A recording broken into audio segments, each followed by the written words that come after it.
Welcome to Movies in a Nutshell. Today we're talking about Triangle, where people are trapped in a time loop with a killer. Watch out for spoilers. Here we go. The movie starts with Jess at home with her autistic son Tommy. We see Jess cleaning up after her son. Suddenly, there is a knock at the front door. Jess goes to see who it was, but finds no one there. When she asks a neighbor who is working in his yard, he claims he didn't see anyone.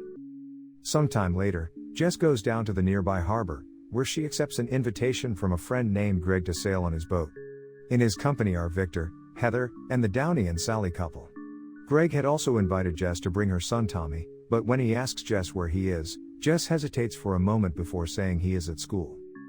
The crew seems to be sailing well when the wind suddenly drops. Also, a strange electrical storm is moving in and getting closer. Greg tries to radio the Coast Guard, but their communications falter. Another radio call comes through, but Greg's request for the coordinates of this unknown radio call soon gives way to more static. The storm soon reaches the boat, which capsizes, but not before Heather is washed out of the boat into the stormy waters. As the weather clears, the survivors climb onto the overturned boat, unsure of what to do next. Suddenly, a large cruise ship comes into view, and the survivors quickly board, only to find no one on deck or in the halls. As they traverse the aisles of the ship, Jess has an eerie sense of déjà vu. As they continue to move through the ship, a sudden noise catches their attention. What they find is a set of car keys that looks exactly like the set Jess is carrying. No one is sure what this could mean, and the search continues. Jess separates, only to run into Victor, who is bleeding and trying to strangle her. Jess manages to escape, only to hear a gunshot. When she finds herself in the ship's theater, she finds Greg shot, while Sally and Downey accuse her of killing him. Suddenly, more shots ring out, killing Sally and Downey. Jess takes up the chase and soon comes across a masked figure with a shotgun. When she finally confronts the figure, it speaks in a muffled language through the mask, but not before hurling itself over the side of the ship into the ocean. With everyone around her seemingly dead, and having no idea who the masked person was, Jess heads to a cabin on the ship, only to hear screams from outside the ship a few moments later. Peering over the edge, she is shocked to see the overturned boat and everyone, even herself, shouting for rescue. Jess soon realizes that she is caught in a time loop that repeats itself as everyone on the ship is killed.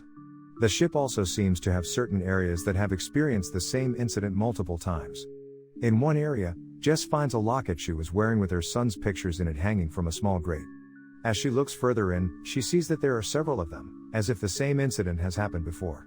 Another time, when she is chasing a wounded Sally, she finds this version of Sally now crooked in a part of the ship with several dead Sallys all around. Fearing that she may never see her son again, Jess tries to follow up on what happened and kill them all. She soon puts on the mask and other clothes she had seen before, until she finally falls off the ship in a confrontation with herself.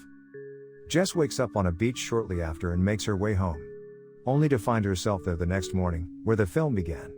This time, however, we hear the sound that was missing, and find out that the past Jess is blatantly angry at Tommy, calling him names and yelling at him. Present Jess sneaks into the house and beats her past self to death with a hammer. Unfortunately, Tommy witnesses this, and present Jess assures her son that he was just having a bad dream.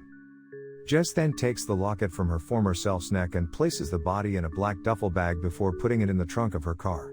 Jess then drives her son to school and promises that everything will be different from now on. As they drive along the ocean, a seagull suddenly slams into the windshield, leaving bloody streaks. Jess stops to retrieve the dead bird and throw it into the sea.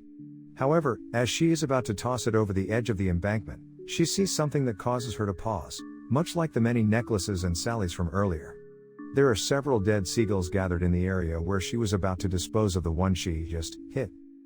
Jess quickly disposes of the bird and then hurries to get in her car. As they drive off, Tommy panics about the blood on the windshield.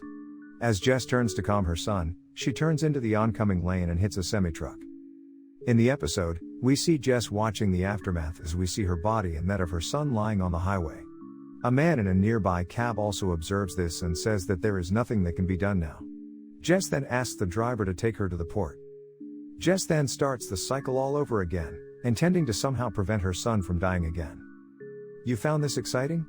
Then subscribe so it's Movies in a Nutshell again soon, your channel for the best shorts. See you next time.